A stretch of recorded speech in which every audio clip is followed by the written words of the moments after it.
যেখানে অন্নপূর্ণা যোজনার টাকা পেতে রীতিমতো হিমশিম খেতে হচ্ছে রাজ্যের বেশ কিছু মহিলাদের, এই জায়গায় এবার বীরভূমের বোলপুরের দর্জিপাড়ার এক মহিলার অ্যাকাউন্টে ঢুকলো 6,30,00,000 টাকা। গতকাল মঙ্গলবার বোলপুরের দর্জিপাড়ার ওই মহিলা নিজের অন্নপূর্ণা যোজনার জন্য 3,000 টাকা অ্যাকাউন্টে ঢুকেছে কিনা তা চেক করতে যান, আর তখনই তিনি এবং ব্যাংক কর্তৃপক্ষ যা দেখে তাতে তাদের রীতিমতো চক্ষু চড়ক গাছ হয়ে দাঁড়ায়। সঙ্গে সঙ্গে ওই মহিলাকে ছুটতে হয় থানায়। যে মহিলার সঙ্গে এমন ঘটনা ঘটেছে তিনি হলেন সাইরা বিবি খাতুন। অন্নপূর্ণা যোজনার টাকা অ্যাকাউন্টে ঢুকেছে কিনা তা দেখতে গিয়ে তিনি জানতে পারেন তার অ্যাকাউন্টে 6,30,00,000 টাকা ঢুকেছে, যে টাকা তারা জীবনেও তো দূরের কথা স্বপ্নেও দেখেননি। আর এই ঘটনার পর তিনি তড়িঘড়ি থানায় যান এবং তারপর আজ বুধবার সাইবার সেলে বিষয়টি নিয়ে একটি আবেদনপত্র জমা দেন। আমি কালকে ব্যাংকে এলাহাবাদ ব্যাংকে আমি চেক করতে গিয়েছিলাম অন্নপূর্ণা যোজনা। তা আমার অ্যাকাউন্টে নাকি বলছি 6,30,00,000 টাকা ঢুকেছে। আমাকে পাঠিয়ে দিল থানা, বলছি তুমি দিদি থানা যাও। আমি থানা গেলাম, থানাতে বলছে যে তুমি বিকেল 5টার সময় আসবে।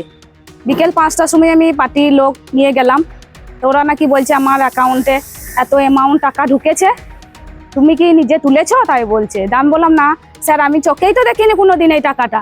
তা আমরা গরিব মানুষ, সাধারণ মানুষ, আমরা খেটে খাই, তা কি করে আমি এই টাকাটা দেখবো? তা বলছে বেশ তুমি অমুক ব্যাংকে তুমি যাবে। হ্যাঁ, 5টার সময় আমাকে সাইবার ব্যাংক যেতে বললো, সাইবার থানা যেতে বললো। আজকে 5টার সময় আপডেট করে একটা দরখাস্ত লিখে নিয়ে যেতে বললো। হ্যাঁ, তোমাকে থানা পাঠিয়েছিল কারা? আমাকে থানা ব্যাংক থেকে লোক পাঠিয়েছিল। থানার লোক বলছে যে তুমি একবার ব্যাংকে জিজ্ঞেস করো কিসের লেগে তুমি এত টাকা তোমার ব্যাংকে কেনে এলো।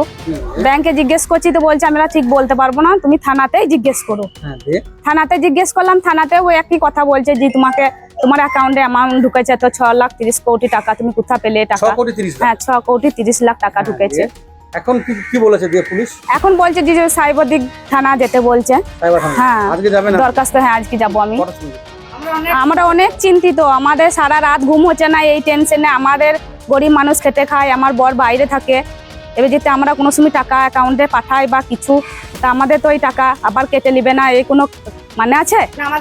আমাদেরকে ফাঁসি দিবে না কি হবে? আমরা প্রচুর টেনশনে আছি।